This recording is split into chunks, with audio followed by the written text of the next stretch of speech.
your mood by listening to IDO4 on Spotify, Deezer, Apple Music, and Amazon Music. Dahil we're now online, let's keep on strengthening our digital presence. Subscribe ka na at magkaroon na tayo ng silver button. Gawin nating interactive ang ating channel, kaya mag-like na kayo at mag-comment sa ating videos. Don't forget to share our videos sa iyong mga friends and loved ones. #silverbutton.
Giving your tithes and offering is fast and easy. Let me show you how. Using the GCash app, send money to this number, and remember, refrain from attaching a voice clip due to its 72-hour expiration. You can also do bank transfer via GCash. Just choose the bank transfer option, then select your preferred bank and key in the church's account details. PayMaya is also available for transferring funds when GCash is inaccessible. Just key in our church's account number. Our bank accounts are still open for direct and online deposits. These are the account names, account numbers, where you can deposit your tithes and offering, Project G Code, and Friends Again pledges.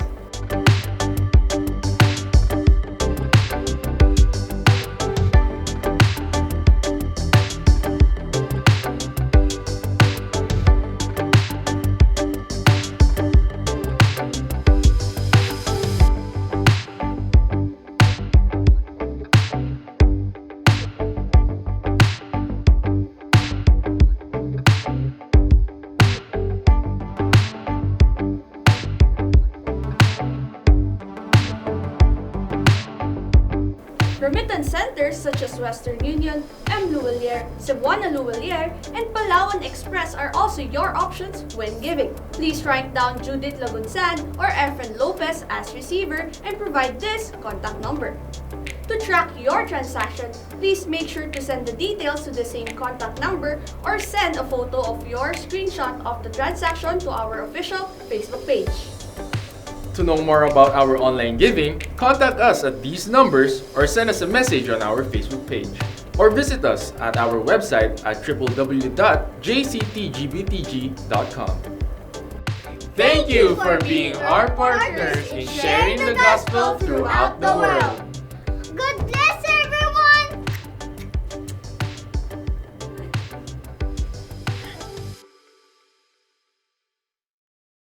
Are you feeling lonely, scared, or worried?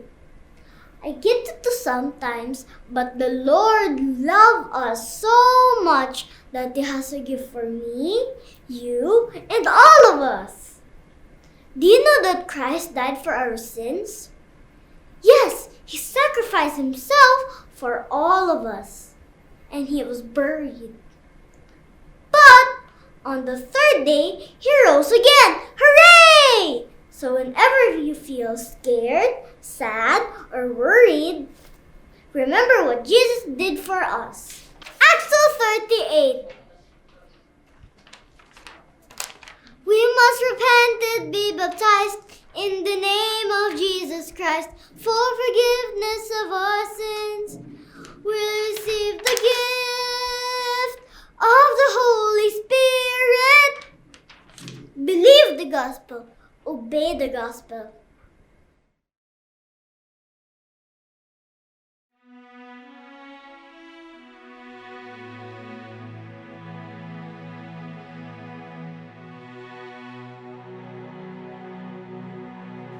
Purihin po ang Panginoon. Magandang umaga po sa inyo lahat, mga kapatid, kaibigan.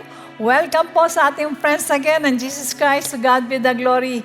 Salamat po sa ating Diyos sapagkat minsan pa tayo po ay muling pinagtipon sa gawain ito na alam po natin lahat na ito po ay pinaka-importanteng bagay na ating gawin sa oras na ito.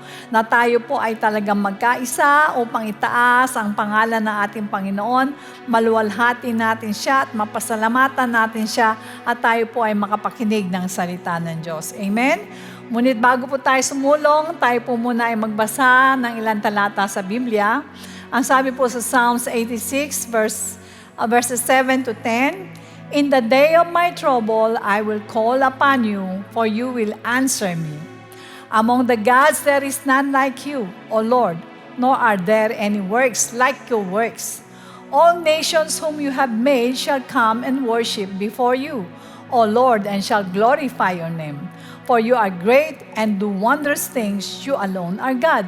Purihin po ang ating Diyos sa buhay. Tunay nga po na alam po naman din po natin na ngayon po tayo po ay nasa trouble sapagkat meron tayong new variant ng COVID-19 at kinakailangan naman na huwag tayong umalis sa ating pong pananalig sa ating Diyos na buhay. Sapagkat kitang-kita po natin sa banal na aklat na yung mga mananampalataya ng unang panahon, dumaranas din sila ng trouble pero anong ginagawa nila? Tumatawag sila sa ating Diyos. At anong ginagawa ng ating Panginoon? Tumutugon siya.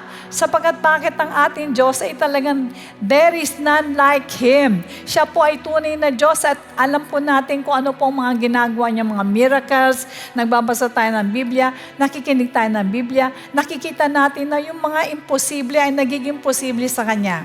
Kaya po maraming salamat sa ating Panginoon sapagkat Ginawa niya tayong mananampalataya at tayo po ay naniwala sa kanyang mga salita. Kaya't darating ang panahon na lahat ng mga bansa ay lalapit sa kanya at magwo-worship sa ating Panginoon. Amen? Ngunit bago po ang lahat, tayo po muna ay yumuko. Tayo po ay manalangin. Dakilang Ama, maraming salamat po sa gawain ito, O Diyos. Salamat po muli at binigyan mo kami ng pagkakataon upang maitaas ang iyong pangalan, upang maipahayag ang iyong banal na salita. Hinihiling po namin na kami po ay basbasan mong lahat. Bigyan mo po kami ng bukas na kaisipan, malambot na puso upang lahat ng mga bagay na mapapakinggan namin ay ipasok namin sa aming mga puso. Nang sa ganon, Panginoon, ay amin po itong mapamuhay. Pagpalain mo, Panginoon, ang aming pong tagapagsalita. Bigay mo po sa kanya ang double portion ng iyong banal na Espiritu Santo. Hayaan mong dumaloy sa kanyang mga labi ang lahat ng mga bagay na nais mo pong sabihin sa amin lahat. Maraming salamat po at nagtitiwala po kami sa panibagong kalakasan na ibibigay mo po sa aming lahat, O Diyos. Sa iyo pong lahat ng kapurihan, ito pong samot na langin namin sa nag-iisang pangalan ng aming Panginoong Hesus at ang lahat ay magsabing Amen.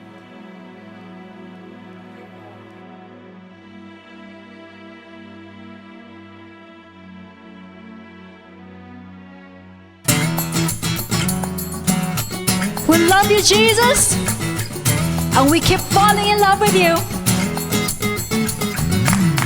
Do-do-do-do-do. Do-do-do-do-do-do-do. Do-do-do-do-do. Do-do-do-do-do-do-do. Better than the riches of this world, better than the sound of my friends' voices, better than the biggest dreams of my heart.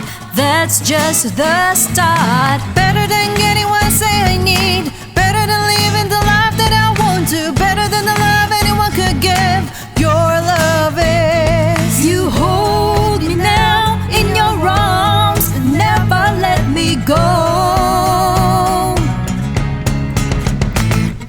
You, oh Lord, made the sunshine and the moonlight in the night sky. You give me breath and all your love. I give my heart to you because I can't stop falling in love with you. I'll never stop falling in love with you. I can't stop falling in love with you. I'll never stop falling in love with you. Sing together. Do-do-do-do-do. Do-do-do-do-do-do-do. Better than the riches of this world, better than the sound of my friends' voices, better than the biggest dreams of my heart. That's just the start. Better than getting what I say I need, better than living the life that I want to, better than the love anyone could give. Your love is. You hold me now in your arms, you never let me go. Oh Lord, made the sunshine and the moonlight in the night sky. You give me breath and all your love. I give my heart to you because I can't stop falling in love with you. I'll never stop falling in love with you. I can't stop falling in love with you. I'll never stop falling in love with you. Keep falling in love with Jesus. You hold me now in your arms. You never let me go. You hold me now in your arms. You never let me go. Yeah. You, oh Lord, made the sunshine and the moonlight in the night sky. You give me breath and all your love. I give my heart to you because I can't stop falling in love with you. I'll never stop falling in love with you. I can't stop falling in love with you. I'll never stop falling in love with you. Oh Lord, made the sunshine and the moonlight in the night sky. You give me breath and all your love. I give my heart to you because I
Praise the Lord. Purihin po ang Diyos na buhay. Sumayin niyo po ang kapayapaan ng ating Panginoong Hesukristo. Grabe po, 3 months po ako nawala mga kapatid. Ganyan, alam ko po, lahat kayo ay na-excite at lahat tayo po ay namimiss niyo ako, namimiss ko rin po kayo. Sapagkat diyan yung makikita mga kapatid na lahat po ng tao ay may pinagdadaanan po. Maging ikaw ay pastor, maging leader, o sabihin natin ikaw ay workers o members ka, lahat tayo may pagdadaanan po. Hindi tayo makakalusot dyan mga kapatid. Pero anyways, yung nga sinasalitang pagdadaanan, sabihin niya na dadaanan lang po natin pagkatapos naman ay wala na. Ganyan po talaga. Dumadaan po tayo doon sa bagay na sabihin natin na hindi bed of roses, kundi ito mga tinik, hindi nadaanan natin. Pero nandun pa rin ang Lord at patuloy na nagbibigay sa atin ng lakas, nagbibigay sa atin ng power para ma-overcome po natin lahat yan. Kaya sa araw na ito mga kapatid, talagang ako ay na-excited ako mag-preach po sapagkat sa tagal ng panahon na hindi ako nakapag-preach ay talaga pong namimiss ko po mag-preach talaga lalo sa harapan ninyo. Dahil alam ko marami sa atin po ang nangangailangan ng kalakasan. Although alam ko naman ito ay namimit naman ni Pastor Lou at alam ko napapalakas din kayo at nabibigyan kayo mga kapatid ng pagkain spiritual. Pero of course sa oras pong ito ay meron tayong tatalakayin po na alam ko napaka-importante po para sa atin lahat. Kaya kailangan lahat po tayo makinig tayo maigi, ibigay natin ang ating pakikinig para sa ganun makuha natin lahat ng sasabihin ng ating Lord. Okay, babasa po ako sa Psalms 55, 1-5. Tagalog po ito. Sa Tagalog natin basahin. Ang sabi po dito, ang panalangin ko, O Diyos, pakinggan, mga daing ko ay huwag namang layuan.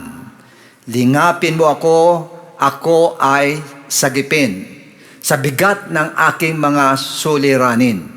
Sa maraming banta ng mga kaaway, nalilito ako't hindi mapalagay. Ang dulot sa akin nila ay kaguluhan, namumuhi sila't may galit ng tunay.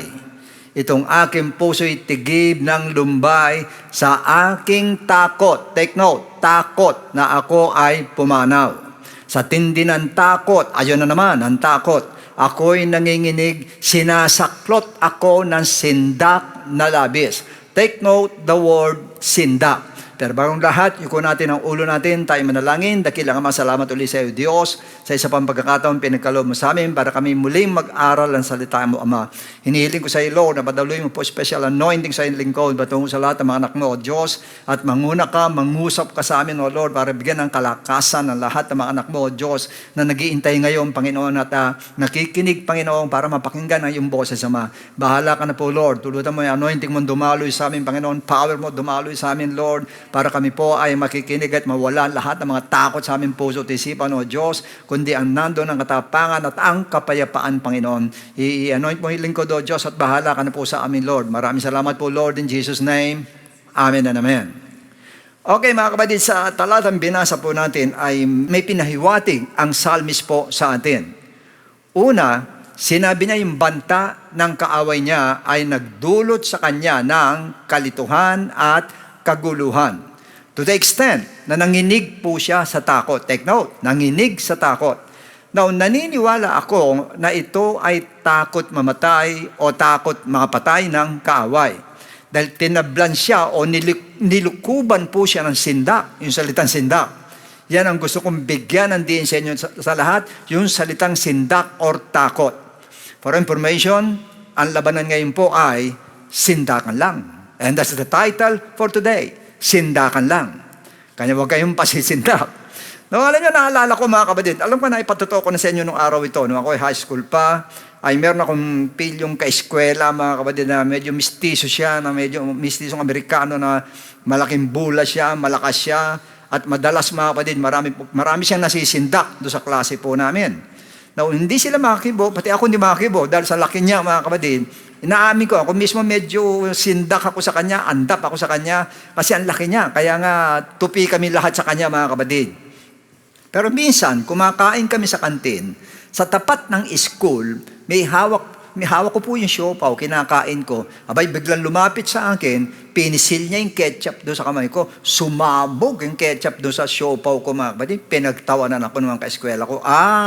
Nawala mga kapatid yung sindak sa akin, ang pumalit sa akin, yung galit mga kapatid. Kaya hinamo ko siya, kaeskwela tayo, suntukan tayo. Yung sinabi ko sa kanya, high school pa lang po ako noon, suntukan tayo. Sige, sabi niya, saan tayo? Doon tayo CR. So CR kami. Nung papunta kami ng CR, naisip ko na Pag ako tinamaan ito, hindi na ako babangon sigurado. Napakalaki nitong taong ito. Kaya ang ginawa ko sa kanya, pinauna ko siya sa CR. Pag una sa CR niya, mga kapatid, pag sara ng pinto, sinapak ko agad dito sa batok. Nung sinapak ko sa batok, bumagsak, mga kapatid. Natulala siya, mga kapatid. Pagkatapos siya na, gusto mo lumaban, ginanong ko siya. Aba, alam niyo, magmula noon, hindi na siya kumikibo. Bumait siya sa akin, mga kapatid. At hindi lang yan. Pag test kami, pakopya nga. Kinakukopya pa ako, mga kapatid. So, ganyan lang po. Ganyan. Sindakan lang eh. Yan ang sinasabi ko eh. Sindakan lang ang labanan. Sisindakin ka talaga, mga kapatid. So, pati sa spiritual, ganyan din po. Sindakan lang sa spiritual. Alam niyo, yung Satanas, ang gawa niyan, ginagamit niya yung mga taong abusado, mga pati sitwasyon, ginagamit niya. Ang devil, sisindakin ka lalo sa sakit. Oy, alam ko, marami sa inyo may sakit ngayon. Tinamaan na nga, pati ako eh. Kaya pati yan. Talaga, sisindakin ka po niyan. Ibig sabihin, yung sa sakit mo, gagamitin niya ngayon para masindak ka, para matakot ka. Dahil alam niya eh, once na masindak ka, natakot ka sa sakit mo, malamang matuluyan ka. Malamang kayo, makinig kayo lahat na may sakit. Matutuluyan ka pag nasindak ka dyan. Titiyakin ko sa inyo. Sisindakin ka talaga, sabihin, wala ka ng pag-asa talaga, mamamatay ka na, magpaalam ka na sa pamilya mo, yan na huling tingin mo sa pamilya mo, wala na mangyayari sa'yo. Ganyan na madalas sinasabi. Nakakita mo, lalo na pag sinabi ng doktor na period na talaga, tinuldukan ka na ng doktor. Wala na. Andyan dyan na yan, sisindakin ka na yan. Parang sa gano'n, matodas ka na talaga. Always remember, sinabi ng Bible, Satan came to steal and to kill. Yan talaga ang gusto niya. Patayin talaga tayo, mga kapatid. Kaya nandun ang pagsindak na gagawin sa atin, mga kapatid, sa karamdaman. Kaya lahat kayo na may karamdaman po, makinig kayo maigi po. Huwag kayong magpapasindak. Pag nagpasindak po kayo, tapos po tayo. Huwag po, basta pa nandiyan, yan mo lang siya sa madali sabi. Mamaya sabihin ko sa inyo kung paano natin gagawin dyan. Now, hindi lang yan. Yung iba, sisindakin ka sa korte. Sa mga panirang tao, pag alam na wala kang pera, sasabi, didemanda kita. Pag umangal ka, didemanda kita. Nang agrabyado na siya, didemanda ka pa. Ganun po yan. Ganyan ang labanan ngayon. Ganyan ang labanan. Sindakan talaga ngayon. Sisindakin ka ng boyfriend mo, ng girlfriend mo, na imamanipulate ka. Pag hindi ka sumunod, iiwan kita. Yan ang sabi. Biro mo, yung iba nga, hindi naman sa ano, no? Yung iba nga, wala naman ka-itsura. Lakas ng loob, iiwan ka daw. Imagine that. Ganyan ngayon ang labanan. Iiwanan ka. Mukhang tokwa na, iwanan ka pa raw.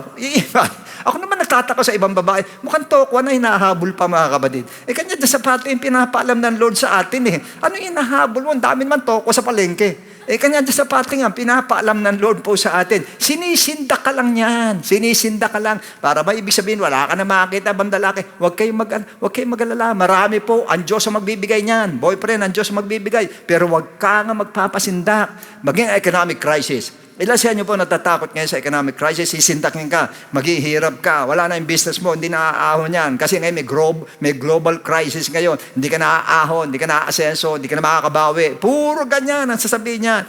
Pag nasindak ka, talo ka. Talo ka. Pag nasindak ka, talo ka. Pag nasindak ka, yari ka. Sa madaling sabi, pag nasindak ka. Kanya nga magpasisindak eh. Kaya nga sabi ng psalmist na masindak siya, ano sinabi niya ganon? Kasi nasindak na siya, natakot na siya. Ano sabi sa verse 8? Ako ay hahanap agad ng kanlungan. Ayun, naghahanap ng taguan agad, mga kapatid. Why? Upang makaiwas sa bagyong darating. So, iiwasan niya.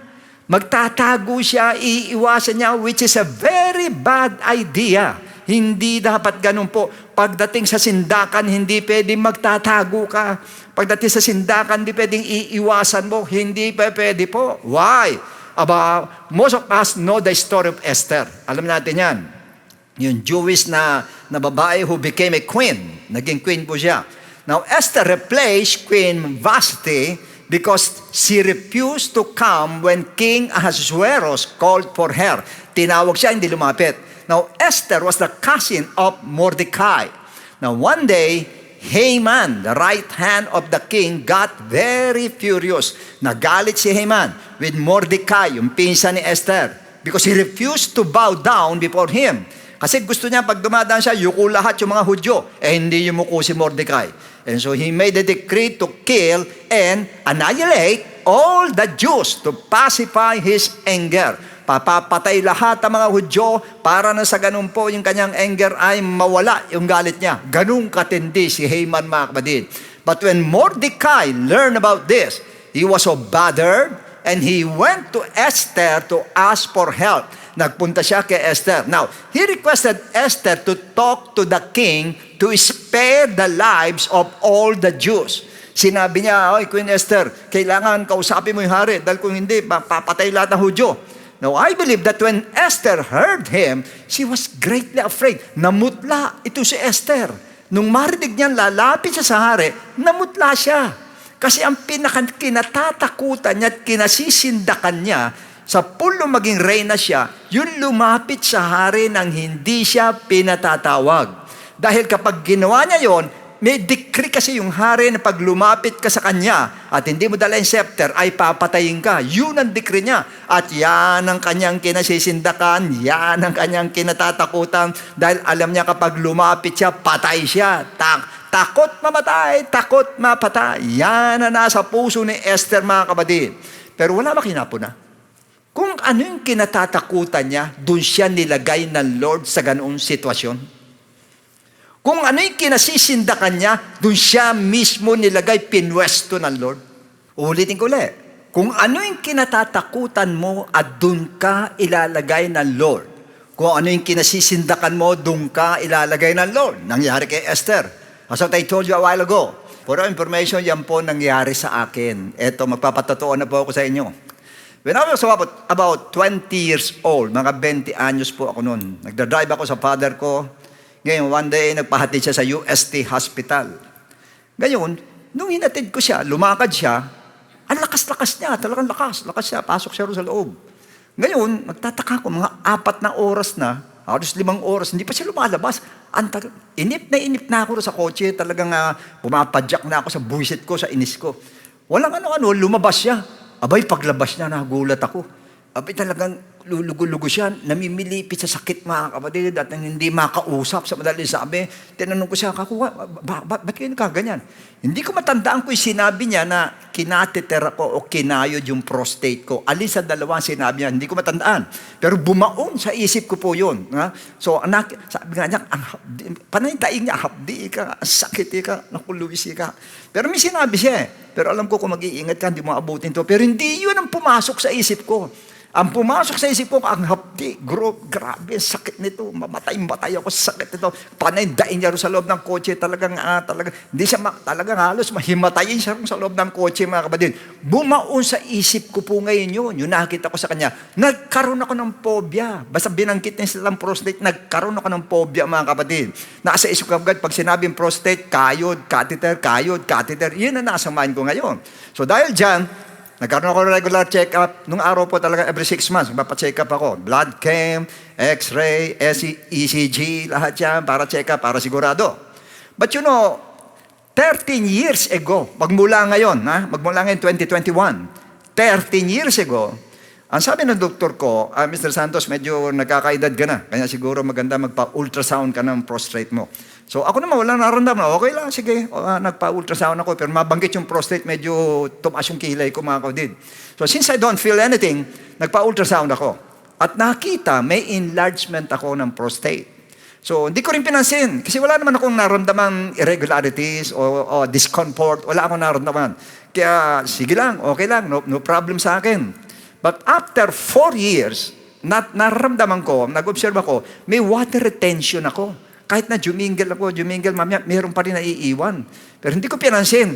May discomfort. Andong gabi-gabi, madalas mga kapatid, pag ako, kung bumanong ako 5 beses, 6 na beses, para jumingle lang mga kapatid. Pero hindi ko pinansin. Dahil nga doon sa kayod, at saka doon po sa catheter na yun. Pero yung nasa mind ko mga kapatid, nakalagay, bumaon sa mind ko talaga yun. So hindi ko rin pinansin. Di ba, tiising ko na lang to. Would you believe kami pag bumabiyahe sa abroad, ang pinakukokes na Joan, doon kami sa aisle, tsaka malapit sa CR. Biro mo, Japan, 4 na oras lang. Kung jumingle ako, 5 beses yata, 6 na beses Pag anong-ganon ako sa loob ng CR, mga kapatid. Pero tiniis ko, dahil nga doon sa phobia na yun, mga kapatid. Until 2018, nagpa-blood chem ako. Ngayon, gulat ako. Creatinine ko tumaas ng 211. Hindi ko masyadong alam yung creatinine. 211 ka ako, hindi mo masyadong mataas siguro yan. Pero hindi pa rin ako nagpa-check up. Ang sabi ko, mas okay siguro, mag-herbal na lang ako. Nag-herbal ako. So I take all yung herbal na sinasabi nila, supplement, sige, bumaba na 189. Lalo ako natuwa. Pero sabi niyo sa sister natin na doon po siya sa isang malaking hospital po. Sabi niya, Papa Bishop, yung papatawag sa akin, para anak ko na rin po yun. Pakatiter mo na yan, yung sabi niya. Sa loob-loob ko, pakatiter, hindi. Sabi ko, herbal na lang. Sabi ko sa kanya, okay na ito. So sa malang sabi, hindi ko siya pinansin. Ilang beses siyang sinabi, pakatiter mo na yan, Papa Bishop. Kasi delikado sa kidney yan. Hindi, wala yan, walang problema yan. Taka na makukuha ng herbal yan. Ade, puro herbal. Pray, herbal. Yun lang ginawa ko. Ngayon, lumipas ang 2019, hindi na ako nagpa-check up. Hanggang sa 2020, nagkaroon ng lockdown. Ngayon, nung last October, last preaching ko rito sa studio, iba na naramdaman ko, medyo nanlalata ako, parang naliliyo ko, nanlalamig ako, na hindi ko maintindihan. Kaya nagpa-blood test po ako, mga kapatid. Nagulat po ako. Yung creatinine mo, tumaas ng 585, almost 600, mga kapatid. Yung GFR ko, yung function ng kidney, 8% na lang. Alam niyo ba yung sabihin nun? Pag 15% po, pababa, candidate na po sa dialysis yan. Ako 8%, mga kapatid. So napalitan ako, nagpunta ako sa nephrologist. Sabi niya, Mr. Santos, stage 5 na po ang kidney damage ninyo. Hinda na po yung braso sa dialysis. Lalagyan kayo ng butas dito. Nainis ako, no, dialysis, hindi. Lumipat ako sa ibang doktor. Nung makita niya, yung isang doktor, nakita niya, result ko uli, sabi niya, naku, stage 5 po yan, Mr. Santos. Sabi niya, daanin muna natin sa diet, baka sakali, pero handa mo na rin sa sa dialysis yan. Sabi niya, ganun, malamang ma-dialysis ka rin. After 4 days, bumaba naman doon sa diet, naging 485. Yung GFR ko, naging 10, from 8 naging 10. Pero sabi niya, candidate para sa dialysis yan. Ngayon, nasabi ko sa kanya, siya nga pala, Doc, meron ako retention, water retention eh. Sabi, sige, pa-check up ka ng prostate mo. Nung magpa-check up ako ng prostate, bumalik ako sa kanya, nakita niya. Ang sabi niya, naku, emergency ito. Sabi, ganun, pakatiter ka na agad. Kaya admit na kita. Sabi, ako hindi, pag-iisipan ko muna. Yun ang sabi ko sa kanya. Mag-iisip muna ako, sabi ko sa kanya. Pero delikado po ito. Alam niyo, yung doktor kinausap na si admin. Sabi mo sa papa mo, magpakatiter na siya, delikado yan. Pero sabi ko, hindi, bukas na lang. Ginawa ko, nagpunta kami doon sa urologist na kami nagpunta mismo. Naku, pagdating doon, nakakita yung aking prostate. Sabi niya, 30 lang normal siya, 90 ka, 95. Kakayurin to. Lalo kung napagano sa upuan ka. Catheter nga lang, napagano na ako, lalo sinabi, kakayurin daw. Ako, grabe ko. Dok, wala bang gamot yan? Ako sa kanya. May gamot dito, paliliitin lang natin para bumaba ng konti, para lumiit ng konti, para bumaba yung creatinine mo. Pero kakayurin ka pa rin, yung sabi sa akin. Tapos sinabi niya ganun, teka, delikado itong emergency ito. Teka, gagawa akong sulat. Punta ka na rin sa kabila. Pakatiter ka na. Bukas na. Sabi ko sa kanya, wag muna ngayon, Dok. Wag muna ngayon. Huwag kayo masyadong very hot, Dok. Bukas na lang. Sabi ko sa kanya, delikado na ito. Sabi gano'n sa akin. Sige, ako no problem po. Bukas, sige. Punta ako bukas. Alam niyo, ginawa ko, mga kapatid, pumunta ulit kami sa herbalist, mga kapatid. Pagdating sa herbalist ngayon, Friday po yun. Pagdating sa herbalist, ang sabi ng herbalist sa amin, tinignan. Hindi pwede naman hindi dialysis ito, Kaya lang, sundin mo natin yung doktor nyo, pakatiter muna kayo. Sabi gano'n. Tatlo, yung iniiwasan ko, doon ako dinadala talaga. Pakatiter ka muna, sabi gano'n. Gusto mo, dito ka na pakatiter. Wag mo na ho, sabi ko sa kanya. Ano na lang, bukas na lang, bukas na lang. Ako sa kanya, ako na bahala. Sabi ko sa kanya gano'n. So naisip ko talaga, wala na talaga. Wala na akong lulusutan. Madali sabi, yung inaayawan ko, yung kinasisindakan ko, madali sabi, doon ako nilagay ng Lord. Pray ako ng pray talaga. Lumabas na luha ko, pati uhog ko, lahat lumabas na sa copy pray. Wala pa rin, doon pa din, mga kapatid. Ano ibig sabihin nun? Ayaw ng Diyos na may kinatatakutan ka. Ayaw ng Lord, kaya doon ako dinala. So kinabukasan, ako na nagya kay admin, punta na tayo sa ospital. Nagpakatiter ako. Yun na nga, inaasahan ko, mga kapatid. Talagang nung lumabas kami, hindi rin ako makausap Kung paano hindi makausap yung tatay ko, ako rin hindi makausap, mga kapatid. Sasakit talaga, nakangiwi ako sa madali sabi, nung lumabas akong ganun. Pero sa una lang naman, pero nung mga 2 days, 3 days, wala na, okay na, mga kapatid. Nasanay na ako, mga kapatid. Ngayon, ang sabi ngayon nung urologist sa akin, sige, ano yun natin paliitin, pababain natin creatinine mo, tsaka ngayon kakayurin natin yan. Kakayurin? Oo, kakayurin. Sabi niya gano'n. Wala bang gamot? Merong gamot. Binigyan akong gamot. Nung binigyan ako ng gamot, bumaba. Yung 90 na prostate, naging 75. Ako may pag-asa. pray na naman. Pray. Pababain mo, paliitin mo. Para wala nang kayod. Yun yung sinabi kong ganun. Pray na naman ako. Pag pray ko mga kapatid, nagpa-check uli ako. Sabi niya, pumunta ka sa cardio. Para tignan kung okay yung heart mo bago tayo magkayuran. Yun, sabi niya, bago rin magkayuran. Sabi niya, sa loob ko, sa'yo na lang kayurin mo. Hindi ko lang masabi mga kapatid. Pero yung sabi niya, sige, saka tayo magkayuran. So pagkatapos noon, sige, pumunta ako ang sabi nung cardio sa akin, okay yung heart mo, maganda yung heart mo. Kaya lang yung sodium mo, medyo mababa. Pataasin natin. O sige, yan. Kako, delay yung tactics to. Dinidelay ng Lord. Yun sabi ko gano'n, dinidelay ng Lord. Sige, dinidelay nga. Pagka-delay mga kapatid, naisipan ko, teka, i-confirm ko kaya ito. Magpa-ultrasound na din. Nagpa-ultrasound ako. Aba, naging 35. Yung pong 75, naging 35. Aba, sinabi ng doktor sa akin, yung urologist, sabi niya, pag 30 to 40, hindi nakakayurin yan. Aba, kako lusot ito. Kakong lusot. 35 kako, praise the Lord. Nagpasalamat na ako sa Lord. Muntik na ako magpakain nun eh. Kasi talaga, praise the Lord. Kako gano'n talaga, okay na. Ngayon, nung pa-check ako sa bumalik uli ako sa aking cardio. Sinabi niya gano'n, medyo mababa pa yung yung sodium mo. Hintay ulit tayo, mga 1 linggo pa. Yung maghintay ng 1 linggo, kung ba't naisip ko, sige, pa-ultrasound ulit ako para confirmation. Baka ako 30 na lang ito. Kung ganun, lalo, baka 25 na lang ito. Pina-ultrasound ulit. Laking gulat ko, naging 75 uli, mga kapatid. Tumaas na naman, lumaki na naman. Kakulot, ba't ganun? Ang sabi nung nandoon nagsasabi ng ganun, mali ka yung 35, itong tama 75. Hindi ka ako doktor yun eh, ako sa kanya eh. Sa loob kayo, hindi naman doktor yun 35. Pero mali po, meron siyang hindi nakakita dito. Humingi ako ng confirmation ngayon sa Lord ko sinabi, Panginoon, last na po ito. Parang kasi Abraham eh. Lord, last na ito, sinabi ko sa kanya. Magpapacheck uli ako, hindi doon sa doktor na nagsabing 35, hindi sa nagsabing 75, sa iba ako magpapacheck para parehas. Ganun. Lord, kako, pag ito naging 35, naging 30, tapos na yung kayuran. Wala nang kayuran. Sabi ko sa kanya. Pero pag ito tumaas at umabot pa ito ng mga 60, kung gano'n, wala na po ako magagawa ako sa kanya. Then nagpa-check ako sa iba ngayon. Lumitaw 59, mga kapatid. Hindi 60, 59. Kulang na isa. Di ka kung gano'n. Talagang gusto mo na talaga, Lord. Pumayag na ako, mga kapatid. Wala na ako magagawa. Yung dalawa, catheter kayo, diretso, parehas doon. Yung kinasisindak ako parehas, doon ako nilagay ng Lord, mga kapatid.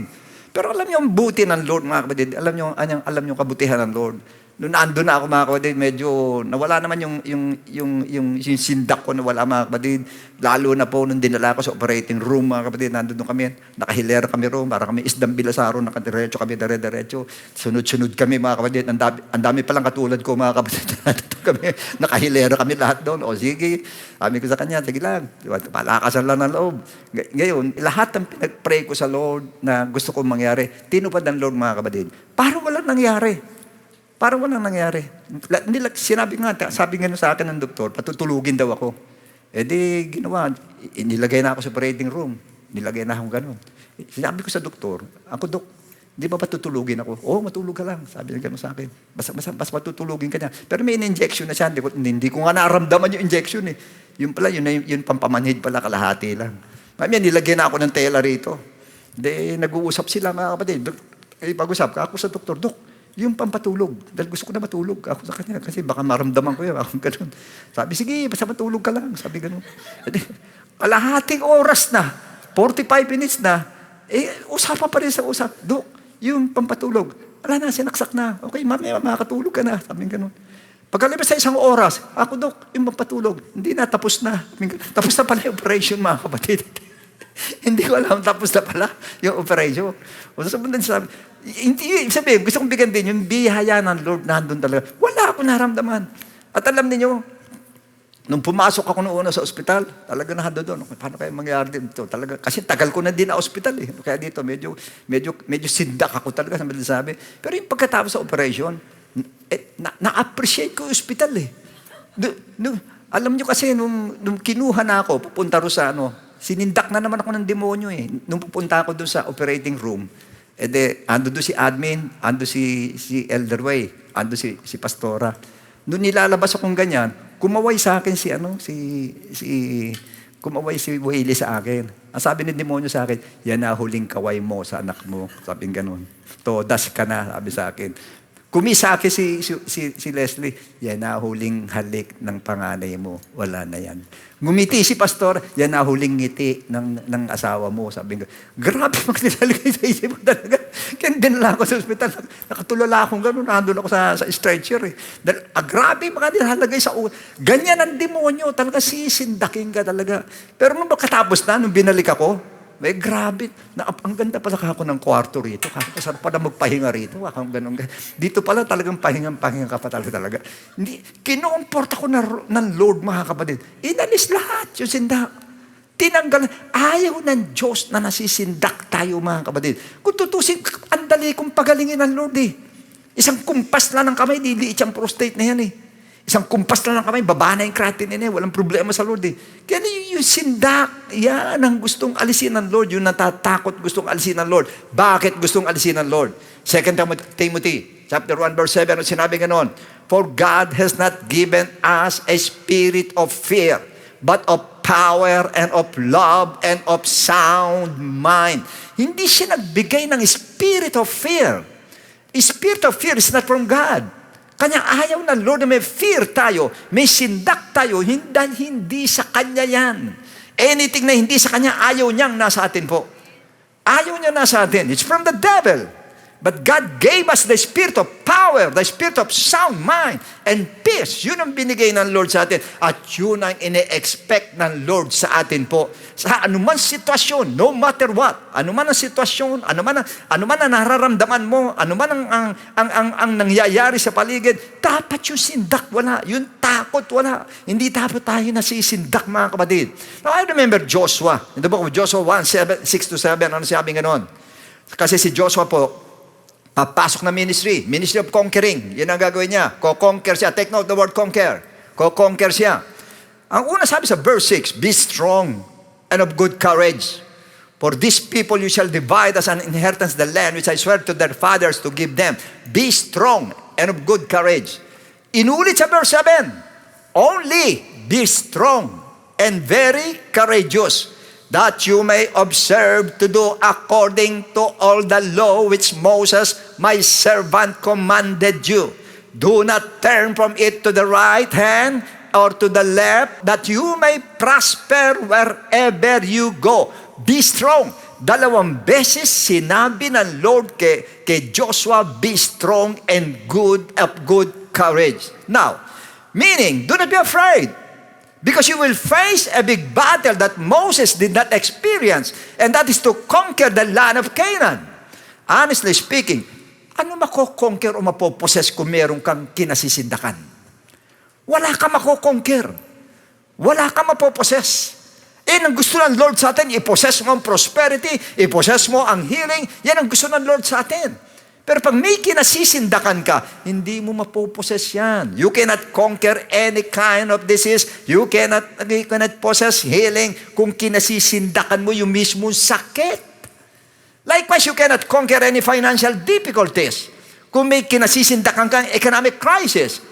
Yan po marami takot sa economic crisis. Natatakot tayo dahil yan nangyari kanya finances natin, tsak, sa tayo na nagsasabi, tsak babagsak yan, tsak hihina yan, tsak wawalan trabaho, marami walang trabaho. Tayo na nagsasabi nun, imagine that tayo nagsasabi. Yung pantakot ng demonyo sa atin, tayo nagsasabi. And it's very obvious na ang kalaban natin, ang devil or our situation, mga kapatid, ginagamit din. But the truth is this, ang number one kalaban natin, yung fear na nasa atin. We have to conquer that fear before we can conquer sickness or financial difficulties or any kind of adversity. Hindi natin makukonquer pag nandyan yan. Kasi bakit tayo kung mag-cast out ng sakit? Tingnan nyo ha. Ano man nagdudulot sa atin ng problema, kailangan ka-cast out natin, nakasigaw tayo. Pag sakit, demonyo ng karamdaman, lumayas ka ngayon din. In Jesus' name, in Jesus' name. Bakit nanggigigil ka? Sa takot. Nanggigigil ka sa takot. Tignan mo yung mga disciples, si Jesus Christ, tignan mo kung mag-cast out. Yun lang, nature na nga eh. Grabe, dambuhala talaga yung alon. Ano sabi niya? Alon, tumahimik ka. Hangin, pumayapa ka. Ganun lang niya, hindi sinabi, "Oh, Diyos ni Abraham, tumahimik ka, alon, pumaya pa." Hindi ganun ang ginawa ng Lord. Simple lang. Why? Walang takot eh. Walang takot. Yung mga disciples, ganun, hindi ba? Nung mamatay si Eutychio, mga kapatid, lahat na nando doon, "Naku, patay si Eutychio, patay na. Nagagano na sila." Ano sabi ni Paul? Kinarga lang, nanalangin, hindi nila narinig yung panalangin ni Paul eh. Nanalangin, may sinabi, "Huwag kayong magalala, nasa kanya buhay niya." Tapos binigay sa kanila, buhay na yung tao, mga kapatid. Hindi nanggigil, "Oh, Diyos ni Abraham, maawa ka rito kay Eutychio. Kawawa naman po siya, buhayin mo siya." Walang ganun. Ang tanong bakit? Wala siyang takot, walang sindak eh. Ano naman tayo? Hindi, buhayan. Muli sabi, may Diyos tayo, buhayan. Kanya ganun siya ka-relax. Simple lang mag-cast out, hindi sumisigaw, walang takot. Relax lang. Ang devil ang takot. Pagdating sa atin, tayo ang takot, yung devil ang relax. Yan ang problema sa atin, mga kapatid. Paano lalayas yan? Joshua had all the reason to be afraid para masindak. Kaya sinabihan siya ng do not be afraid. First, ang mga kasama niya ay hindi talaga mga warriors.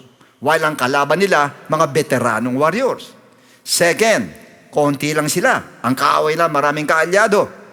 Third, muog nila ay makapal, paano nila gigibain? I'm not mistaken, about 36 inches yung inner wall, may outer wall pa yon. Pero sabi ng Lord, be courageous. Magpakatapang ka. Yun ang sabi niya. Meaning, labanan muna ninyo yung takot, yung daga sa dibdib mo. Labanan mo muna, Joshua. At yung sindak mo, labanan mo muna. Tanggalin mo muna bago mo harapin yung tunay na kalaban. Kasi pinakamahirap na kalaban yung sindak sa ating puso, yung sindak sa ating isipan. Yan ang pinakamahirap kalaban. Yan ang number one kalaban natin, aminin natin. Ang sarili nating isip, sarili nating puso, yan ang number one kalaban natin. I know, marami sa atin po dahil sa sindak, ano na nangyari? Patay na ang pananampalataya dahil sindak. Patay na ang pag-asa dahil sa sindak. Hindi po pwede, mga kapatid. Ayaw ng Diyos ng ganyan sa atin. Kanya anong dapat natin gawin? Okay, now. Kung mapupunan nyo sa 1 Samuel 11:1-7, si Saul na ito, nasaksakan ng duwag nito si Saul. Ano sinabi?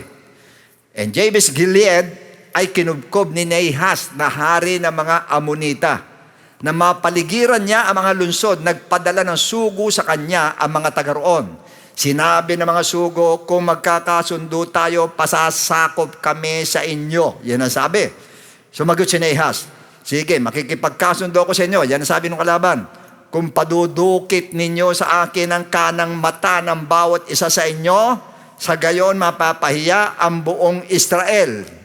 Sinabi na pinuno ng Jabez, bigyan niyo po kami ng 7 araw para maibalita sa buong Israel ang aming kalagayan. Kung wala pong tutulong sa amin, susuko na kami sa inyo. Ganyan sila na sindak. Sinindak sila ng kalaban. Ano sinabi ganon? O sige, hindi namin kayo babatayin pero dukutin niyo yung kanang mata nyo. Lahat kayo, kanang mata, dudukutin. At tapos alipin kayo lahat sa akin. Abay, kasagot-sagot naman, kung walang tutulong po, sige na po, payag na po kami. Ganyan katindi sindak, pag inabot ka ng sindak. Now, sa verse 4, umabot sa Gibeah ang mga sugo, nang marinig ang balita, nag-iyakan ng malakas ang buong bayan. Ayun. Imbis na lumaban, nag-iyakan sila ngayon. Sabi ko ngayon, ako magiging isa na lang mata natin. Paano gawin natin dito? Benta na lang natin, kikita pa tayo. Hindi mo sabi ng iba, dudukutin lahat yung mata nila. Si Saul pa uwi na noon, mula sa bukid. Kasama yung kanyang mga baka, na makita niya nag-iiyakan ng mga tao, nagtanong siya, ano bang nangyayari? Bakit nag-iiyakan ng mga tao? Sinabi nila sa kanya ang balita ng taga Jabez. Pagkarinig nito, narinig niya, nadudukutin yung mata, gagawin alipin. Nilukuban siya ng Espiritu ng Diyos at nagsiklab ang kanyang galit. Yung duwag ay nagsiklab ang galit dahil po sa nilukuban siya ng Espiritu ng Diyos. Kumuha siya ng 2 baka, pinagpira-piraso mga yon, pagkatapos binigay yon sa mga sugo at sugo na Israel at iniutos na ipakita sa buong Israel, lakip ang ganitong bilin. Ganito ang gagawin sa mga baka ng sino mang hindi sasama kay Saul at kay Samuel sa pakikidigma. Ang mga Israelita ay nakadama na matinding takot kay Yahweh. Si Saul ang nagsalita, pero kay Yahweh sila natakot. Why? Alam nila, hindi kayang gawin ni Saul, patayin lahat yung baka na ang dami. Milyon sila lahat, milyon na baka yun. Magkakakulaanin na sa kilikili si Saul, hindi pa mapapatay lahat ang baka dun eh. So ibig sabihin niya, ang Diyos ang gagawa. Kanya ang takot nila sa Diyos, ang takot nila kay Yahweh.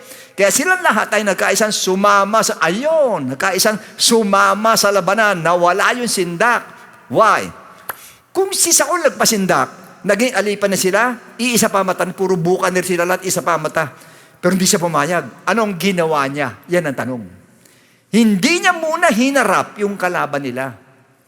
Yun munang mga kasamang takot, ang nilabanan niya ang takot. Sa pamagitan ng ano? Sa pamagitan ng takot din. Tinakot niya sa kabuhayan. Ang resulta, natakot sa Diyos. So, ibig sabihin, yung natatakot ay, anong ginawa niya? Tinakot niya. Yung natatakot, tinakot niya. Nung tinakot niya, na mawala ng kabuhayan, nagkaroon sila ng takot sa Diyos. At na magkaroon sila ng takot sa Diyos. Takot sa Diyos ay, nawala yung takot sa kaaway. Yun ang sikreto, basta't may takot sa Diyos, ang tapang mo sa kaaway at sa problema, tatapang ka. Why? What is fear of the Lord? Yan ang tanong. What do you mean by fear of the Lord? Dito marami po nagkakamali dito.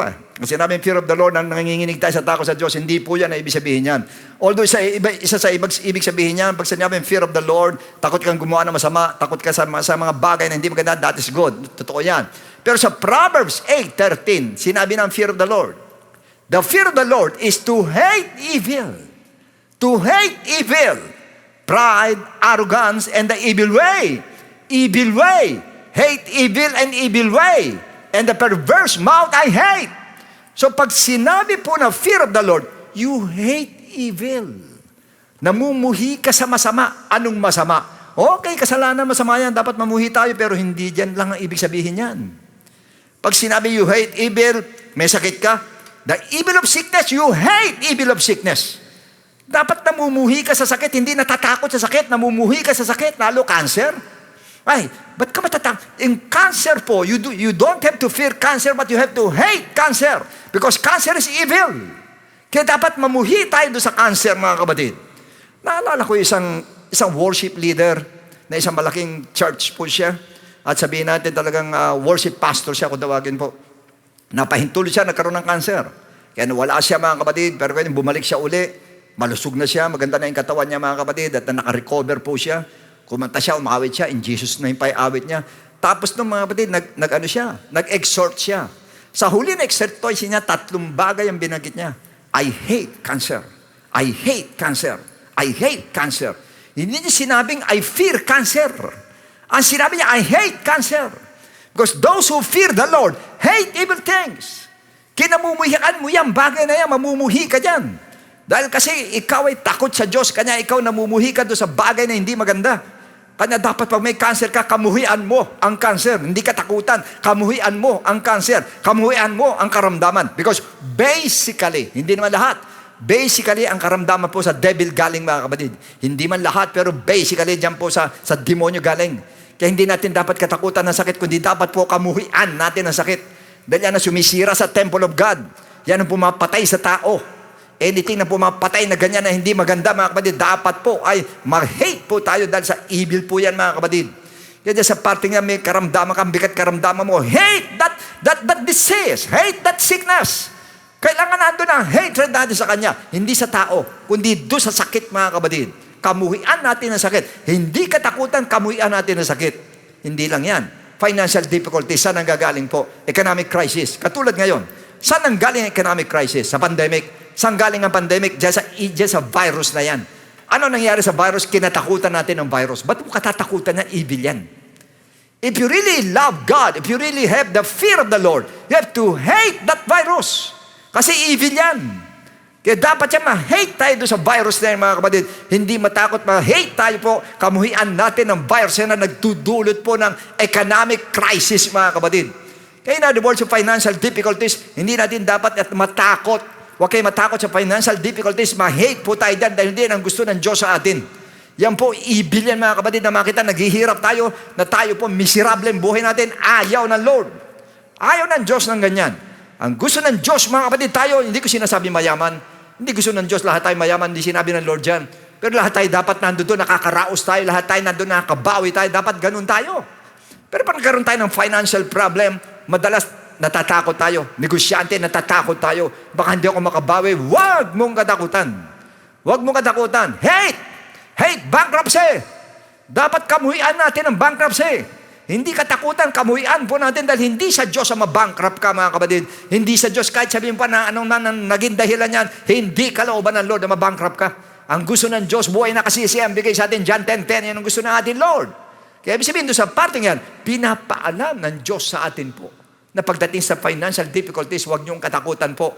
Kamuhian natin at makikita niyo paano kumilos ang Diyos po sa atin. Kasi gawa ng devil yan, anything na works of the devil po, dapat we must hate them. Kailangan kamuhian po natin yan. Tandaan niyo, pag takot ka sa Lord, hate mo ang evil. Hindi ka takot dito.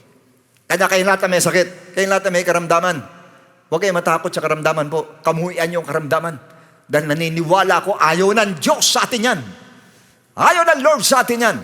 Ano mong klase ng karamdaman, ayaw ng Lord sa atin. We are the temple of God.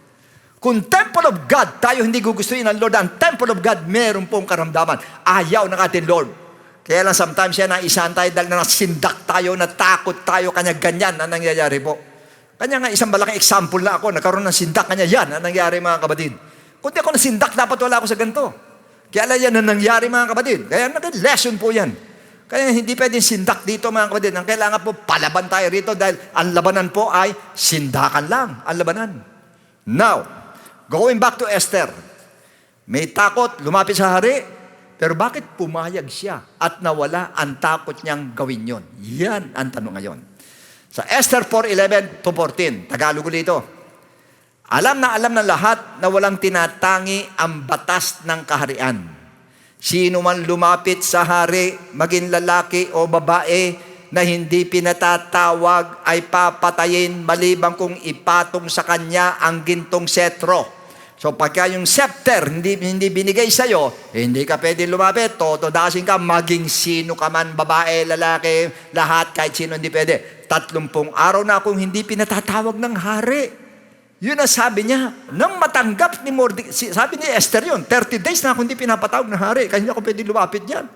Nang matanggap ni Mordecai ang sagot ni Esther, kasi sinabi ni Mordecai lumapit siya kay Esther, sinabi niya, Esther, kung pwede naman, ligtas mo naman itong mga kababayan natin dito. Matutulas kami dito. Lapitan mo na yung hari. Yun ang sagot niya. Ang sagot niya, hindi ako pwede lumapit yan. 30 days na ako hindi pinapatawag. Tutudasin ako niyan. Yun na kaya. Nasindak siya sa madaling sabi. Ganito naman ang sumagot si Mordecai. Na-upset si Mordecai at nabusit. Ano sinabi niya? Sige. Ganito naman ang pinasasabi niya. Huwag mong aakalaing dahil nakatira ka sa palasyo ay ikaw lamang ang makakaligtas sa lahat ng mga Hudyo. So babala na yan. Ibig sabihin mo, Mordecai, baka akala mo makakaligtas ka dyan. Pag sinabing Hudyo, latay, patay, pati ikaw, todas ka. Kaya alam niya, ang Diyos na nakapaloob doon sa parte na yon. Papahintulot ang Diyos, pati siya mapatay. Kapag pinagwalang bahala mo ang pangyayaring ito, tiyak na may magliligtas din sa mga Hudyo. Ngunit malilipol ka, tandaan niyo sinabi niya, pag pinagwalang bahala mo yung Esther, natakot ka dyan sa hari, nasindak ka, tiyak may magliligtas din sa mga Diyos, sa amin may magliligtas. Pero malilipol ka at ang iyong angkan. Malay mo, baka nga napunta ka riyan para maging kasangkapan sa ganitong pagkakataon, tapos natatakot ka? Kaya sinabi sa kanya ni Mordecai mismo, sige, pwede mo hindi gawin yan, pero kami makakaligtas, may magliligtas sa amin, ang Diyos namin. Pero ikaw, babanatan ka ng Diyos. Pati pamilya mo, babanatan ng Diyos. Pamamatay ka dahil sa sindak, dahil sa takot. Dahil ayaw ng Diyos at natatakot ka. When Esther heard this, namarinig niya, kumambi siya, mga kapatid. Ano sinabi niya? Verse 15 tsaka 16, sinabi niya, dahil dito, pinasabi ni Esther kay Mordecai, tipunin mo lahat ng Hudyo rito sa Susa, ipag-ayuno ninyo ako. Huwag kayong kakain o iinom sa loob ng 3 araw, 3 gabi. Mag-aayuno rin kami ng aking mga katulong na babae. Pagkatapos, pupunta ako sa hari, kahit ito'y labag sa batas, pupuntahan ko na siya, kahit matotodas ako, pupuntahan ko na siya. Kung dapat ako mamatay, Ako nga ay mamatay. Mamatay ko mamatay. Ay, yan ang bigla niya. Si Esther na takot mapatay ng hari. Biglang kumambi siya ngayon. Lalapit ako sa hari, bahala na, mamatay ko mamatay. Yun ang sinabi niya gano'n. Lumapit siya. Tanong, namatay ba siya? Hindi. Hindi siya namatay. Nung lumapit siya, alam niyo, kung di ako nagkakamali, ang unang tanong ng hari sa kanya, oh, mahal na reyna, anong kailangan mo? Gusto mo ba ibigay ko sa yung kalahati ng kayamanan ko? Imagine, inalok pa siya ng ganun eh. Yung kinatatakutan niya, nalapitan, napapatayin siya, abay, inalok pa siya ng kalahati ng kayamanan ng kaharian. Diyan yung makikita pagka sa Diyos ang kumilos, ititwist ng Lord yan. Kaya doon sa parting yung mga kapatid, ano sabi nga no? Una, sinabi niya sa mahari, siya Hudyo, yung mga kababayan niya, mga Hudyo, siya rin, Hudyo siya. Ngayon, niligtas niya ang Israel sa tiyak na kamatayan. Sinabi niya yung balak ni Haman na ito papatay mga Israel, kaya niligtas niya. At pangatlo, naitaas na ranggo si Mordecai, yung pinsan niya. Tinaas pa ng ranggo sa palasyo mga kapatid na nakita yung ginawa ni Mordecai doon sa Book of Chronicles. Now, ang sumunod na ginawa niya, sinumbong niya si Haman, ayun na. Yung kanyang kinatatakutan si Haman po, dati kinatatakutan niya ay nagkaroon siya ng poot dito, nagkaroon siya ng hatred dito sa evil. Kanya ginawa niya, sinumbong niya ron sa hari mga kapatid. At ang kanyang pamilya, ano ginawa? Ang ginawa ng hari, yung pinahanda nito na guillotine mga kapatid para sa mga Hudyo, kay Haman mga kapatid, siya ang binitay doon, pati pamilya niya, siya ang binitay mga kapatid. Kanya nga dyan yung makikita eh. Yung kinatatakutan niya, naging blessing sa kanya mga kapatid. Yung kinatatakutan niya at kinasisindakan niya, naging blessing sa kanya mga kapatid. Kanya yan ang sinasabi ko sa inyo. Pero nauna kayo mapapasindak. Hayaan mo ang kaaway mo masindak sa'yo. Hindi tayo masisindak. Nakita nyo kay Paul, ano sabi ni Paul? Nung nagpapalay sa mga anak ni Eskriba. Si Paul kilala ko. Si Jesus kilala ko. Kayo, sino kayo? So, ibig sabihin, kilala si Paul. Kilala na ano? Nung walang takot. Kilala si Paul na walang takot. Pag wala kayong takot, kilala kayo ng demonyo na wala kayong takot. May mga prophetess, mga kapatid, na sinabi sa Book of Acts, sinabi kay Paul, huwag kang pumunta ng Jerusalem, itatali ka, ganito gagawin sa'yo, gano'n yung sintur niya, itatali ka. Nangiti lang si Paul eh. Ano sinabi niya? Ba't naman pinahihina niyo loob ko? Hindi ako handang patali lang, handa pa akong mamatay. Yung sabi niya gano'n.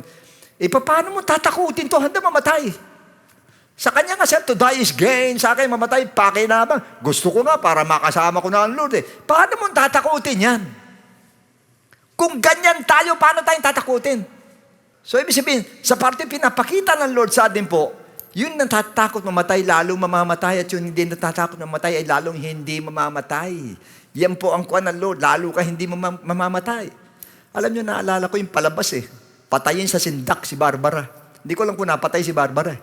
Pero gusto ko linawin sa inyo lahat, hindi na ngayon patay sa sindak si Barbara. Patay sa sindak mga Kristiyano, kaya pinapatay tayo sa sindak. Pero kayong pumayag, balik rin natin, patay sa sindak si Satanas. Yan ang gawin po natin. Patay sa sindak itong mga demonyo to, patay sa sindak itong mga sakit na ito, patay sa sindak itong mga economic crisis na ito. Yan ang gawin po natin. Ay, ako na nagsasabi sa inyo mga kapatid, sa last days sa ngayon, magpakatapang na tayo. Lahat tayo magpakatapang na. Maniwala kayo pag naging matapang tayo, ang ganda ng buhay natin. Ang kapayapaan nasa atin po pag nawala ang takot sa atin. Alam nyo, gusto ko na sanang tapusin to, pero naalala ko bigla si Shadrach, Meshach, Abednego. And everybody knows about the story of Shadrach, Meshach, Abednego. Tinawag ng hari, nagpatayo ng Diyos-Diyosan. Pagkata sinabi, lahat na hindi sasamba rito, papatayin. Sabi, sinumbong itong tatlo, dahil hindi sila sumamba, mga kapatid. Ano sinabi ng hari sa kanila? Oy, Shadrach, Meshach, Abednego, ba't di kayo sumamba rito? Hindi nyo alam bang di kayo sumamba rito, tatapong kayo sa pugo na yun? Alam mo yung sagot nila? Ano sagot nila? Alam mo, if that is the case, yun ang sabi, doon nag-umpisa eh. If that is the case, abay kung ganyan din lang, hari, walang problema. Ililigtas kami ng Diyos namin. Ililigtas kami ng Diyos namin. Pero, hindi man kami ligtas, hindi pa rin kami sasamba dyan. Ano ibig sabihin nun mga kapatid? Neither way. Neither way. Kahit alis sa dalawa, okay lang sa kanila. Kahit alis sa dalawa, kabig sila, alam nila. Tugunin sila ng Lord, kabig sila. Hindi sila tugunin ng Lord, kabig pa rin sila. Ang tanong bakit? Hindi sila tinugon ng Lord eh. Hindi sila iniligtas. Tinapon sila doon sa pugo na yun na pinainit ang 7 beses. Tinapon sila pero kasama ang Lord. Yun ang maganda doon. Tinapon pero kasama ang Lord. Kung magkasano, okay, nando doon, hindi ko kayo tinulungan pero samahan ko kayo. At doon sinamahan ng Lord, para na rin tinugon sila eh. Dahil hindi nila naramdaman yung init, di sila nasunog, wala sila naramdaman. Ang tanong bakit? Kasama nila ang Lord. Kanya nga sa atin mga mananampalataya, neither way sa atin po. Kahit alis na dala, tugunin ka ng Lord, walang problema. Hindi ka tinugon ng Lord, walang problema dahil kasama mo siya. At kung kasama mo siya, ano mangyayari sa'yo pag kasama mo siya? Di ba sinabi ni David, though I walk through the valley of the shadow of death, I will fear no evil because thou art with me. Pagkasama kita, hindi ako dapat matakot dahil alam niya pagkasama ka, hindi ka pababayaan ng Diyos. Kanya sagutin ka't hindi ng Diyos, walang problema. Andun pa din mga kapatid ang blessing ng Lord. Pag sinamahan ka ng Lord, hindi ka pababayaan ng Diyos. Pag sinamahan ka ng Lord, nando doon pa rin siya. At wala ka madadama na, hindi ka masusunog. Ang faith mo hindi masusunog. Ang pananampalataya mo hindi masusunog. Kaya ganun katindi po tayo. Wala tayong talo. Kaya wala kang dapat kasindakan. Kaya sana magmula ngayon mga mananampalataya, magmula sa araw na ito, dapat wala na tayong sindak. Ano man ang dumating sa atin, huwag niyong kasindakan. Mamatay kung mamatay, mabuhay kung mabuhay. At tandaan niyo mga kapatid, yung natatakot na mamatay, lalo mamamatay, hindi natatakot na mamatay dahil sa kanya, lalong mabubuhay. Kaya sa inyo lahat na nanonood ngayon, sana po, wala na yung sindak natin mga kapatid. Kasi ang pangit tignan, nakaganon tayo sa sindak lahat mga kapatid, na hindi dapat po, ang pangit tignan. Biro mo Kristiyano, nakaganon tayo sa sindak. Dapat yan, nakataas noon natin lahat mga kapatid, na talagang tunay tayong Kristiyano talaga. Why? Alam natin, may Diyos tayong hindi tayo iwanan, may Diyos tayong sasamahan tayo, may Diyos tayong tumutugon, may Diyos tayong buhay, may Diyos na tutulong sa atin, may Diyos tayo. Kaya wala tayong dapat katakutan mga kapatid. Kasi yung pong darating na, yung sinasabi nga ngayon, magiging worse pa, yamo siya. Ngayon daw, hihirap pa, yamo siya. Ang tanong bakit? May Diyos ka eh. Ang masama pag sinabi, mawawala na raw ang Diyos. Ayan, matakot na tayo lahat. Wala na tayo. Pag sinabi, mawawala ng Diyos, wala na. Magtago na tayo, kanya-kanya tayo ng tago. Hindi naman lilipas ang langit, lilipas ang lupa, ang kanyang salita, hindi mawawala. I am the first, I am the last. Siya daw ang una, siya din ang huli. Hindi mo mawawala yan mga kapatid. Nandyan, hanggat may Diyos, andyan ang ating Lord at andyan ang gabay ng Diyos po sa atin. Wala tayong dapat ikatakot, wala tayong dapat masindak. Kaya ulitin ko, hindi na patayin sa sindak si Barbara. Hindi na patayin sa sindak ang Kristiyano. Patayin sa sindak si Satanas. Yan na ang gawin po natin yan. So, purihin ng Diyos mga kapatid sa inyo lahat po na nakikinig sa ngayon po. Hopefully, sana po mula sa araw na ito, hindi na isindak ka na sa atin, kundi pananampalataya na po ang nasa atin po. At gusto ko linawin sa inyo lahat mga kapatid, at gusto ko bigyan ng sa inyo lahat sa mga hindi pa, sa mga nakinig sa atin po na hindi pa mananampalataya, pinapaalam ng Lord po sa atin. Kung gusto mo wala sindak mo, isa lang po. You have to believe in the gospel of Christ. The gospel of Christ. You have to believe in the gospel of Christ. Now, what is the gospel of Christ? The gospel of Christ is in the book of 1 Corinthians 15:1-4. It is about the death of Christ, about the burial of Christ, resurrection of Christ. You have to believe that Christ died for your sins. And you have to believe that He was buried and then He rose again on the third day. But right after you believe, you have to obey the gospel of Christ. To obey the gospel means to apply the gospel to yourself. I-apply natin Acts 2:38. Number 1, you must repent. And everybody must repent because everybody has committed sins. And second, you must be baptized in the name of Jesus Christ. Baptism is immersion. You will be submerged in water. And thirdly, you have to receive the gift of the Holy Spirit. Kailangan natin ng Holy Spirit. As far as fear is concerned, kanya may fear, iba daw, wala ang Holy Ghost. Basta nasa atin ang Holy Ghost, wala ang fear po natin mga kapatid. At katulad na sabi ko rin sa inyo, ang fear of the Lord, magkakaroon tayo po pag nandyan ang Holy Ghost po sa atin. So yan ang kailangan natin, magsisi po, pagkatapos bautismo, pagkatapos tanggapin ang Holy Ghost. Sa inyo lahat, hindi pa tumatanggap sa atin, Panginoon, pwede yung taas ang kanang kamay ninyo, at tayo manalangin po sa oras ito. Diyos na nasa langit, maraming salamat po, Panginoon, sa mensahe mo. Maraming salamat, Panginoon, muli ka nang usap sa amin, muli ka nang una sa amin, O Diyos. Salamat po, Panginoon. At sa oras ito, Lord, ay naniniwala ako na ikaw namatay sa krus ng Kalbaryo. Ikaw ay inilibing, 3 araw ko ay nabuhay na magmuli. Panginoong Jesus, tinatanggap kita bilang sariling nakapagligtas, bilang Diyos na buhay. At hinihiling ko, Panginoon, mula sa araw na ito, ikaw na maghari sa aking buhay, ikaw manguna sa aking buhay, Ama. Salamat po sa pinakinggan namin, Panginoon ko. At mula sa araw na ito, Panginoon, alisin mo sindak namin na ilagay mo, Panginoon, ng katapangan. Lalo't kami ngayon tumanggap na sa iyo, Panginoon. Maraming salamat, Lord. And this we ask in Jesus' name. Amen and amen. Okay, purihin ng Diyos, mga kapatid. At kung papahintulot ang Lord, baka sa next week po, ang topic natin po ay about reversible or irreversible. Titignan natin kung yan ang bibigay ng Lord po sa atin. Pero gusto ko ipaalam sa inyo lahat, salamat po. Ako'y nakabalik. Salamat po sa inyong panalangin.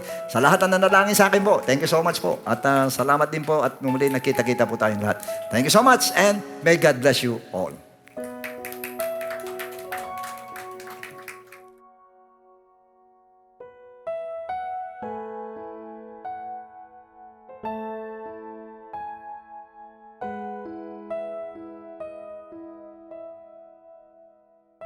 Yun, ang pangungusap ng ating Panginoon, sindakan lang pala yan, di po ba?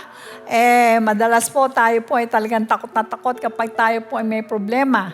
Kadalasan, ano po ang nagiging problema natin? Una po sa ngayon ay ang pananalapi. Natatakot na po tayo pag dumarating na po ang katapusan dahil magbabayad tayo ng bahay o may mga kumakatok sa atin dahil magbabayad tayo ng bills o yung mga anak mo lumalapit sa iyo, maraming hinihingi.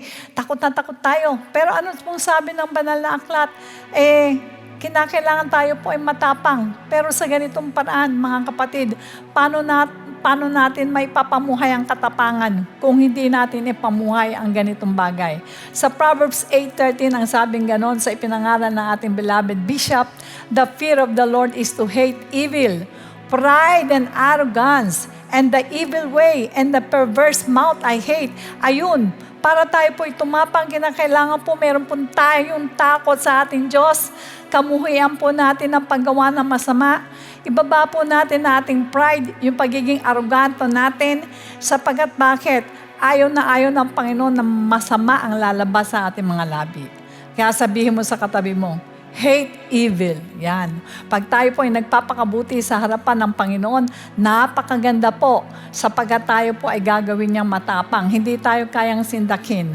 Naalala ko po nung bata ako, mga kapatid, ang nanay ko, grabe po magpalaki yan. Pag ako po nadapa, umpisahan kong umiyak, sasabihin niya, wag iyak, bangon. Kasi pag umiyak ako, mga kapatid, lalo pa akong papaluin, lalo pa akong tatakutin. Kaya po kung di ako nasanay ng umiiyak, na pag kami nadadapa o nasasaktan, mahirap mo mapatulo ang luha ko. Tumutulo ang luha ko kapag ka nagkokontrol ako ng sarili ko, pagka nagagalit na ako. Bakit? Kasi iniiyakan ko na mali ang magagawa ko pag nasaktan ko tong tao na to. Kaya ang iniiyakan ko, hindi yun nangyari sa akin, kundi kung ano yung magagawa ko sa kapwa ko na masama. Ayan. Kaya pala, ayaw pala ng Lord na tayo po ay talagang natatakot. Pangalawa, ang sabing ganon, yung spirit of fear, hindi binigay sa atin ng Panginoon yan. Galing po sa devil yan. Dahil ang kalooban ng Panginoon ang bigay sa atin ng Lord ay spirit of power, sound mind, and peace. Kaya makukuha po natin sa ating Panginoon yan. At ang sabing ganon kay Joshua, be strong and of good courage. Kaya sa panahon natin ngayon, gamitin natin lahat ang tinuro ng ating beloved bishop. Siya man daw ay muntik ng sindakin ng demonyo. Pero ang sabi nga, ako mga kapatid, per se binigay ng Lord sa akin, huwag kang matakot, isa lang naman ang buhay mo.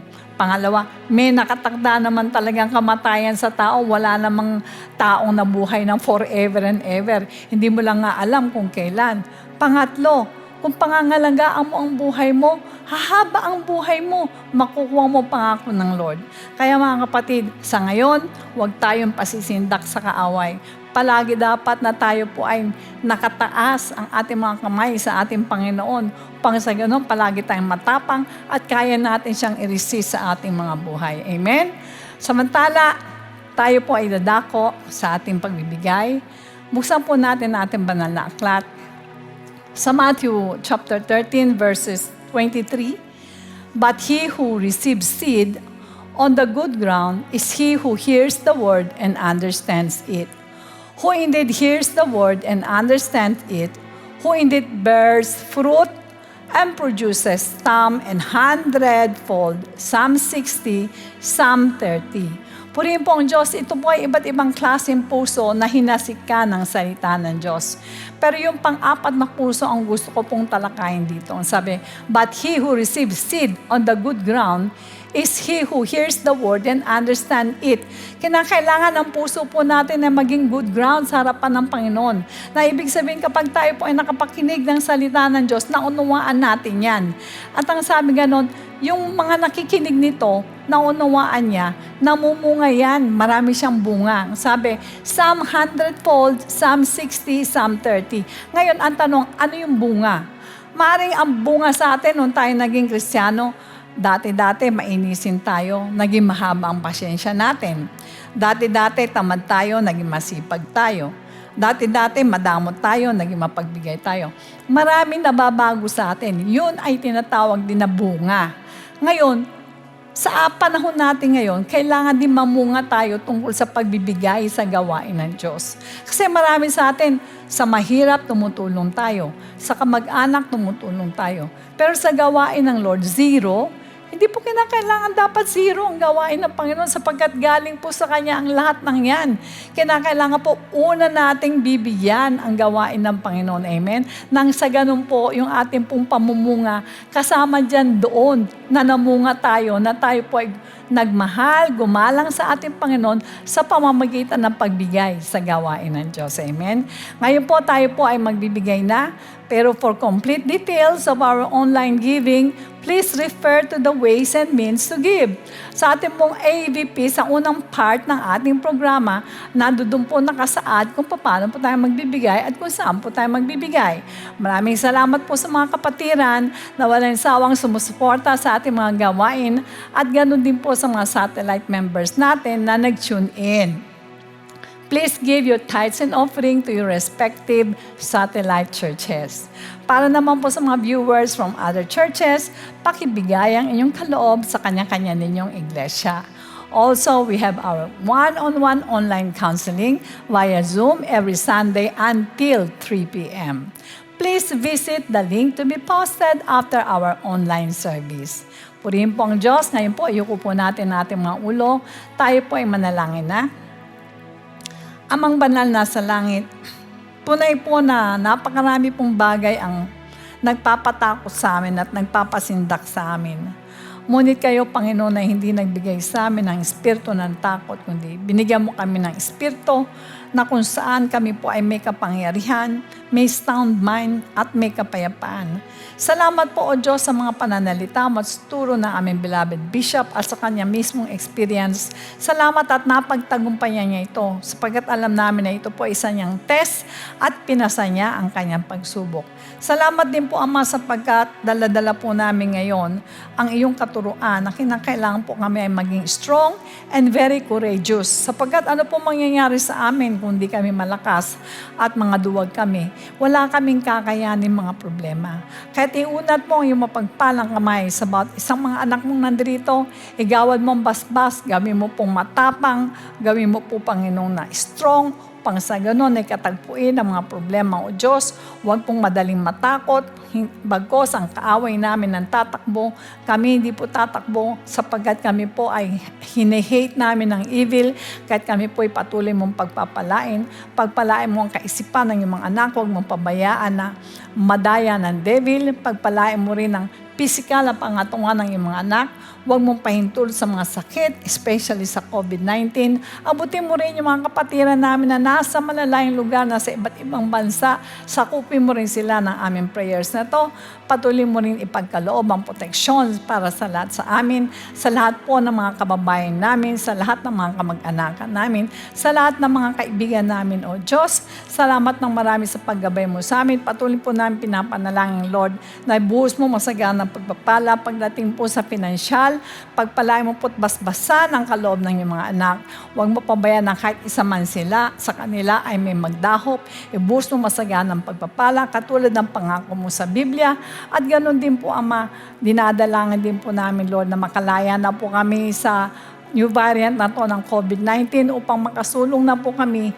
Tulungan mo po kami, O Diyos, na huwag mo po kami pahintulot sa mabibigat na pagsubok, Ama. Ibigay mo sa amin, Lord, ang katalinuhan kung paano po namin mapagtatagumpayan ang lahat ng mga bagay na to.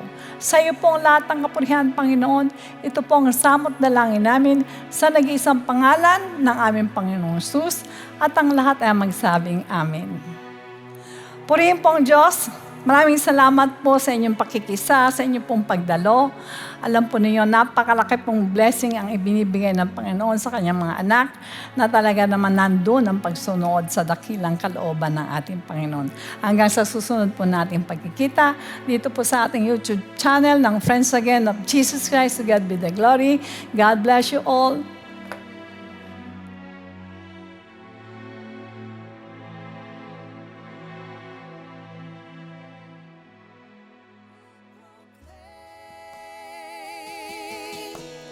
Even if a world should fall before me, I will proclaim, Lord, you found me, you healed me, you called me from the grave, you gave me your real love. I thank you, Jesus, you washed my sins away. Now I am living, I've been forgiven. You came and set me free. That's what your mercy did for me. Every morning, mercy will restore me. I will proclaim.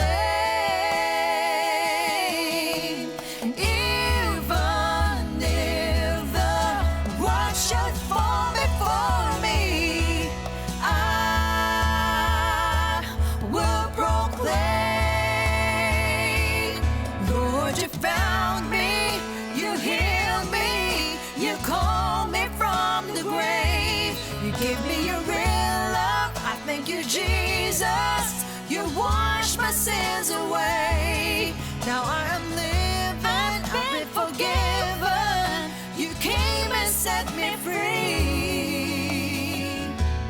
That's what your mercy did for me. That's what your mercy did for me. That's what your mercy did for me. I'm so thankful for your mercy, Lord. That's what your mercy did for me. That's what your mercy did for me.